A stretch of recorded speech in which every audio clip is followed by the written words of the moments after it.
One player gonna die and they're gonna see.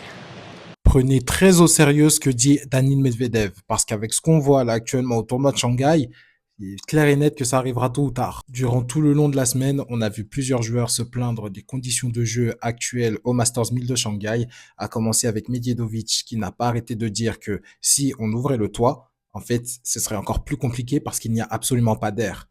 À noter juste là au-dessus, il y avait 86% de taux d'humidité. Et même là, avec cette image un peu choquante de Francisco Comesaña qui n'arrivait même pas à se relever lors de son match contre Lorenzo Musetti, c'est juste ahurissant. Genre, comment est-ce qu'on peut laisser des joueurs de tennis jouer dans ces situations-là? Mais maintenant, la question qu'il faut absolument qu'on se pose, c'est qu'est-ce qu'on peut faire pour que les joueurs ne jouent plus dans ces conditions-là? Et je sais que certains d'entre vous vont me dire que ce n'est pas la faute des organisateurs des tournois. Je sais que certains d'entre vous vont aussi me dire que les joueurs ne sont pas obligés de venir dans des pays où c'est ultra pollué et où l'air est irrespirable. Je le sais. Mais néanmoins, je pense qu'il faut essayer de trouver une espèce de compromis, une espèce de consensus, parce que quand tu vois qu'il y a des organisateurs qui arrivent à mettre des millions de dollars pour rénover leurs cours, bah, je pense que tu peux aussi trouver une solution pour éventuellement faire en sorte que les joueurs puissent pouvoir jouer dans des conditions, on va dire, humainement potables. Parce que comme le dit Zizou Bergs,